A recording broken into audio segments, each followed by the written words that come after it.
Thanks for tuning in on Monday nights, biology night. And I love talking to you guys about your course. Tonight's session is a short one on continuing on photosynthesis from last week. So year 12 biology, we like to do our free tutorials here on Facebook, and we'd ask if you tune in, you might want to ask me a question on the Facebook chat. So I've got my phone there. We shall see how we go. And I'll get started. So we also like to share our screen when we do these. So I mean Carissa and I, we've got chemistry, biology, psychology every week to help our year 12s. And I've got my friend again here from same as last week. They're talking about photosynthesis just to help me explain a few things. So I'll share my screen. Today we are just going to, here we go.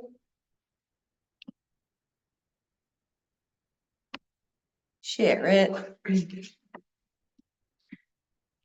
Again, if you have any questions, this is a chance to ask us. We do tutoring every night of the week here at STEM Zone, and we tutor our senior kids, but obviously, you know, we want to reach more of you. We want to share our experience and stuff with you guys. So good to see you tune in, and please just feel free to ask questions in that chat. Right, so last week we talked about the marvelous, amazing reaction of photosynthesis and how life on the planet is basically owed, our existence is owed to this amazing reaction. And we broke down the two different stages of the biochemical pathway, which was a light-dependent stage and a light-independent stage. So today we are just continuing on with a brief discussion on different adaptations that plants might have regarding their processes of photosynthesis to adjust to the different environments we might find plants in. So I'll start with just a bit of a reminder. So we know that plants, like the structure of plants, we know they get their water from their roots and draw that up the plant via transpiration. So it's not an active process, but water will move up those, up the xylem. And water exits the plant through the base of the leaves in those little pores called stomata. So one pore is called a stoma, and you can see on the diagram here, this is a cross-section of a leaf, and that's underneath the leaves. You'll see the guard cells that control the opening and closing of that pore. Now, water coming from the roots transpires up against gravity, defying gravity, up through the structures and out through the leaves. So stomata are an exit point for water. It's one direction though. Water doesn't go back in at all. Water is just leaving through the stomata. But those pores, those stomata, are also the site of gas exchange for the leaves. By gas exchange, we mean we can access carbon dioxide and oxygen and things from the atmosphere, and they will enter the plant through those pores. And then we have obviously oxygen that's produced in photosynthesis, and that will leave or exit the leaves through the pores. So those pores are, you know, key sort of aspect of photosynthesis too, because we need those gases to come in, the carbon dioxide to come in for the Calvin cycle. So you can also see in the structure of the leaf, you've got the top side of the leaf is known as the cuticle. Often that's a waxy, really robust surface on the top. Light is going to hit the top of the leaves to trigger off that photosynthesis. And again, gases and water and things are moving through the stomata at the bottom. Just saying goodbye. Sorry, people. So in the middle of the leaf, this is a cross section. So you can imagine how thin a leaf is. Obviously, you can see it with me here. Super thin. But if you were to under the microscope see the layers of the leaf, what you're going to see is mesophyll or mesophyll cells stacked in all throughout the middle of that leaf. High concentrations of chloroplasts there, okay, and they're found right near the stomata. so where your gas is coming in and out. And inside of it further, deeper into the plant, you've got your bundle sheath cells. And hopefully that sounds familiar to you guys, because you would have talked about mesophyll and bundle sheath cells. So that's really important because we're talking about photosynthesis here, where plants live in different environmental conditions, and so they have actually different adaptations to combat challenges in those different environments. So we've got our mesophyll cells all really close, sort of surrounding those stomata on the inside, and then you've got your bundle sheath cells, which are deeper internal to the leaf. All right, so general structure of a leaf, that's where photosynthesis is happening. That's why we care about the structure. Now, if you I had a picture of these succulents here. If you are a plant that is found in a tropical area, then your environment is really warm weather, but it's also very, there's lots of water available. So you might say it's humid, the atmosphere is humid.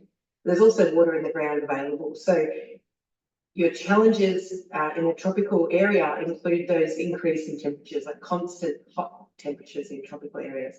But there's an abundance of water around, so you don't have to really stress about that. Not the plants would psychologically stress. For can plants, they also have the challenge of those high temperatures, but they also live, their conditions are arid and dry. So that's your desert environments where there's little water and hot temperatures. So these two groups of plants, so generally speaking, about 85% of plants would be C3 classification, and they would be doing the photosynthesis process as we have learned it.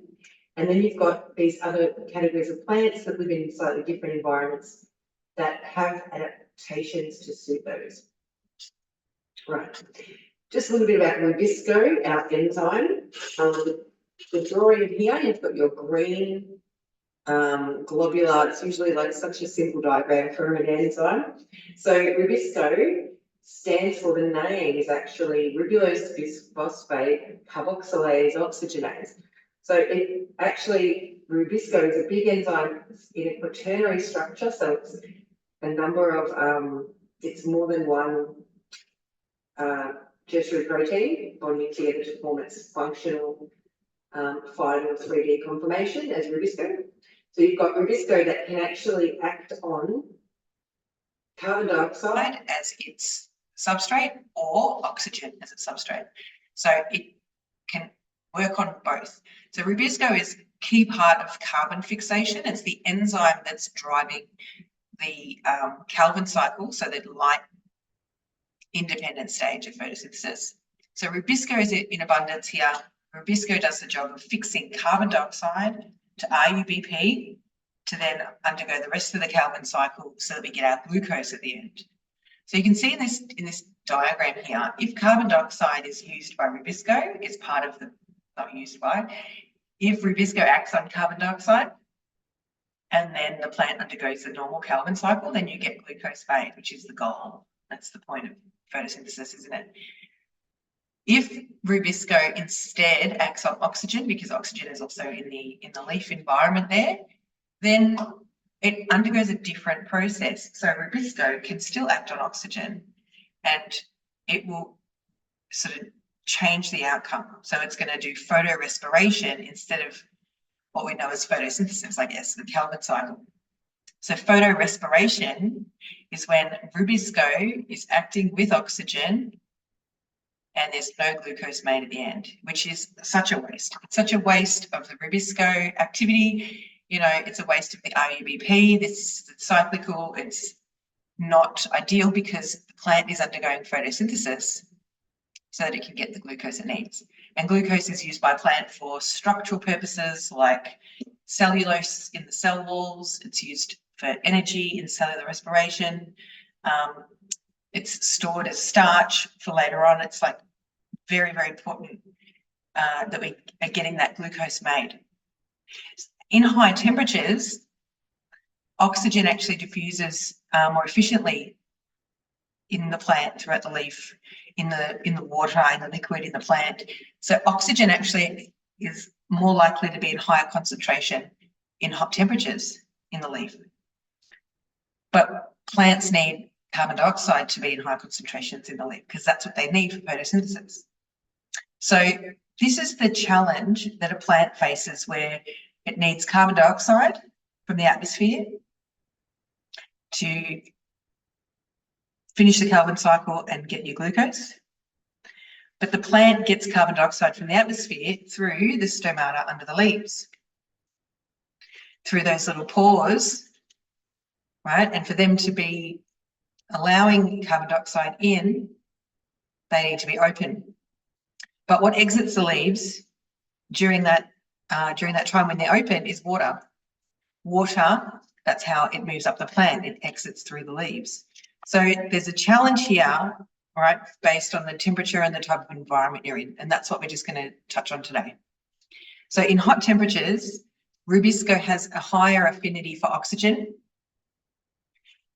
which means higher preference, which means if there's oxygen and carbon dioxide both there, then Rubisco, then it's likely that oxygen will get in to and work with Rubisco before carbon dioxide, which leads to photorespiration, which is not great at all because we don't get glucose.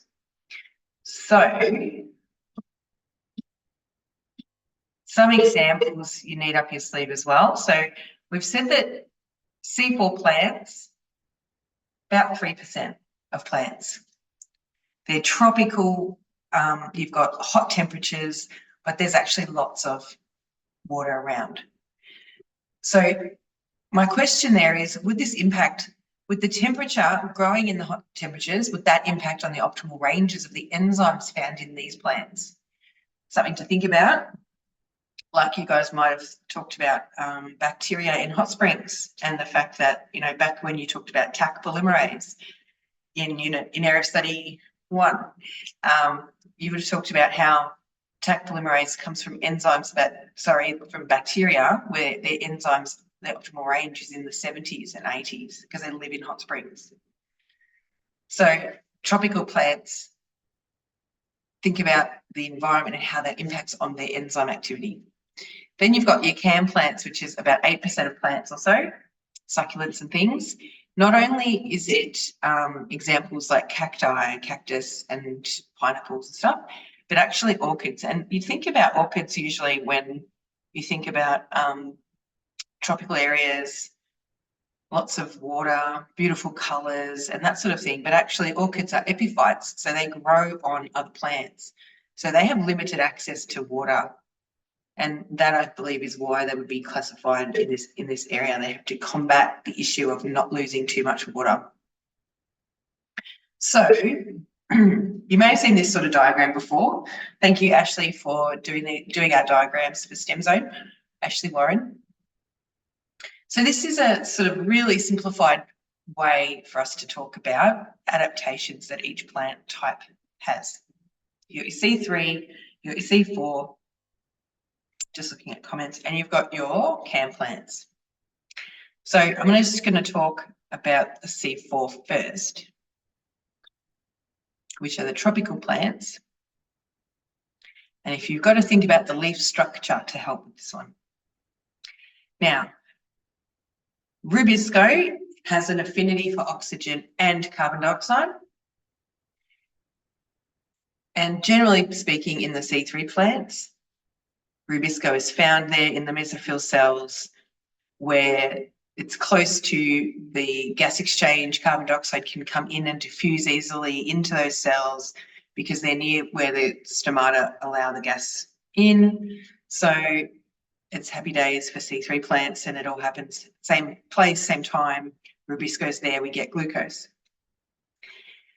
C4 and cam plants are generally found in higher temperatures. So C4 plants, there's an abundance of water in the area, typically. So you're talking about tropical plants. So I don't need to conserve water or anything like that. So during the day, I'm going to have my stomata open, my pores open, so that I can keep releasing water, drawing water up through the plant. It gets very thirsty work because it's hot temperatures. But I leave my stomata open during the day, and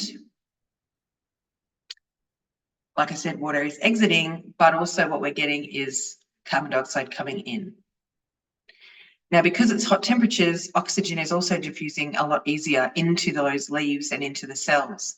So in fact, what we've got is a system where carbon dioxide comes in, it's bound to oxaloacetate, and that forms a 4-carbon. And that's how I remember about this C4 plants. So that forms a 4-carbon molecule instead of 3-carbon, which would have been our normal C3. And that's processed then into malate, another molecule, which is then transported from those mesophyll cells near where all the gas exchange is happening. From the mesophyll cells, malate moves then into the bundle sheath cells, which are deeper in the tissue and away from that high concentration of gases like oxygen. This is where rubisco is made. So rubisco is actually in bundle sheath cells in this adaptation, as opposed to in the mesophyll cells that they're found in other plants, like the C3 ones there. So you've got rubisco waiting in the bundle sheath cells, waiting for its delivery of carbon dioxide. So malate, when it arrives, then through the normal sort of by the idea of biochemical pathway, malate then releases carbon dioxide, and the carbon dioxide enters into that Calvin cycle as normal with rubisco there. Some of that becomes glucose, some of that becomes regenerated into RUBP, and you've got different enzymes involved to help this process. But you can see that it's happening during the day, just in different locations where carbon dioxide comes in, and it's basically plants, they grab the carbon dioxide, they hold on to it, and they carry it across down into other cells where rubisco is found. That stops rubisco coming into contact with lots of oxygen. That's the way of combating photorespiration. Take the carbon dioxide to rubisco in a deeper location away from oxygen. That's how you can ensure a higher glucose output, higher Calvin cycle output. So it's happening in the same time of day, during the day when obviously the sun's out and you've got both reactions happening, but they're happening in different locations, these reactions. Carbon dioxide's come in and it's delivered elsewhere through malate, through the process of creating these molecules and moving them across. So that's C4. Remember, their pores are open during the day because they're living in tropical areas with lots of water and they don't have that issue of water conservation. Sorry, guys. All right. So lastly then, CAM plants, CAM. These plants are finding themselves with high temperatures and dry conditions. So they're actually needing to conserve water. The only way that they can conserve, not the only way, a major way that they can conserve water is by closing their pores, closing their stomata when it's in the hottest part of the day, which is daylight, when the sun's up, beaming down. Close your stomata so that you don't lose that excess water. Now, when you close your stomata, you stop gases coming in, don't you? So you're stopping oxygen from, leaving and stuff, but you're stopping carbon dioxide from coming in and being available for the Calvin cycle. If you close your pores, you're blocking the gas exchange. Okay, so one way to combat this is the CAM plants can, at night, open their pores when it's lower temperatures.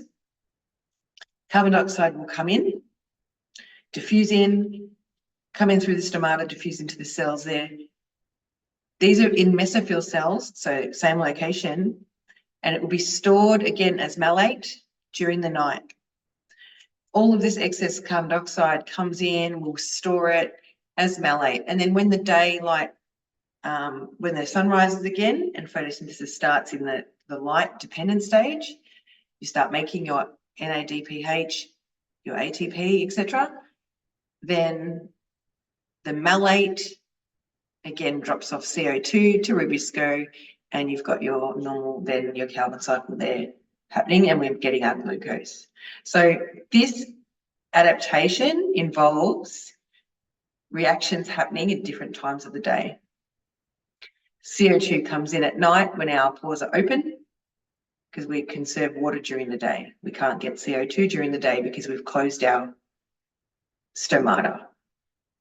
Gets carbon dioxide coming in, converted into malate, which will then be stored until the reactions all start. When the day begins, when the sun's back up, the malate drops off the CO2, Rubisco fixes carbon to the RUBP, and we have our carbon cycle there with glucose made, all happening in the same cell, all happening in the mesophyll cells.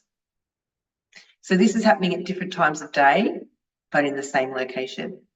So the way that I sort of remember that is CAM is the C in the AM, different times of day, and C4 is in same time, different place. Same place, different time. Okay, these are ways that they can combat the issue of photorespiration, where Rubisco has an affinity for oxygen instead of carbon dioxide. So how are they going to combat that? So you do need to know the idea of the C4 and the CAM plants. And lastly, for today, you guys, a lot of students have been doing experiments in class, looking at different aspects of enzyme activity and photosynthesis and cellular respiration, but some of us are not up to cellular respiration yet. These experiments and things are usually adjusting a variable or a factor that we know may influence the rate of photosynthesis. And if you get stuck on thinking about, well, what could affect it? What could affect the rate of photosynthesis? First things that you could start with thinking about are, what are the inputs and outputs of those reactions? If there's an input, for example, carbon dioxide, that's necessary for the reaction, then the concentration of carbon dioxide around would be a limiting factor too, would be a factor that affects the rate. If there's no carbon dioxide around, photosynthesis can't happen. So think about it logically first. What are the inputs for photosynthesis for each stage? And then therefore, how could that affect the rate? But also think about enzyme activity, and enzymes are proteins. And so proteins, remember, are affected by change in temperature, change in pH, in the level of acidity or alkaline of the environment. So enzymes are controlling photosynthesis every step of the way, including Rubisco, but it's also got other enzymes involved in these processes. Think about what can affect enzymes. Temperature, pH, that sort of thing. With light intensity, that you can see the graphs, they've got quite different shapes, and it's important that you can recognize those shapes. So with the temperature here, we've got, I'd say, the optimal range falls between here where the peak is. So this is the greatest rate of photosynthesis happening at this particular temperature, whatever that is, depending on where you are, right? So either side of that graph, we can see a pretty steep curve. But with temperature, remember, temperature lower than the optimal range doesn't denature enzymes. It just renders them like inactive. They don't have enough kinetic energy. They're not making those collisions for the reaction to happen. So talk about kinetic energy, and then as heat energy increases, so as the temperature rises, those enzymes get more kinetic energy. They're going to have more collisions with their substrate at a rate that means the reaction can happen. And so we slowly get this increase in the rate of the reaction. And in this case, we're talking about photosynthesis. So the rate of output increases quite quickly to its optimal range, maximum there. But then if it hits a temperature above its optimal range, instead of just being, inactive or too active or whatever, actually the bonds in the enzyme start to break. It loses its, if it's Rubisco, it loses its quaternary structure, its tertiary structure, its secondary structure, those alpha helices, those beta pleated sheets. The whole protein as such unravels, and it's a permanent change. It's a permanent denaturing. It's irreversible. And you've got to think about how the proteins were made, which is what you did in Unit 3, Area of Study 1. You looked at proteins have a hierarchy of structure. Primary structure is your sequence of amino acids. Then it undergoes folding in the ER, in the endoplasmic reticulum, where you get your alpha helices, your beta pleated sheets, your random loops and coils, right? So that process has to occur for the protein then to have its final 3D conformation, which is its functional shape. And then if those bonds will break due to increase in temperature, they unravel, the protein is not going to be reassembled. It's not going to go back to the ER and be refolded, right? It's a permanent denaturing. So temperature has this slow incline on the left, but then quite a steep decline on the right. And that temperature could be, you know, if it's in the human body, we're talking about 37 is the optimal range. If you're talking about hot springs with bacteria, it could be, you know, 75, 80 is the optimal range. So it depends on the species and where they're found. Carbon dioxide concentration, the rate will increase up into a certain point and then it hits a plateau. That plateau means there's another limiting factor in place.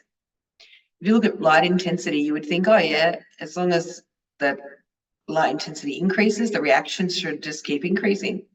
But again, it reaches a maximum, a plateau, and often that could be enzyme concentration, something like that.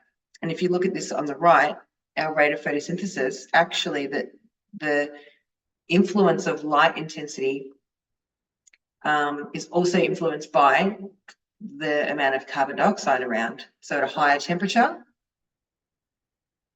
and a higher carbon dioxide concentration, then with increasing in light intensity, you will keep increasing to a higher level.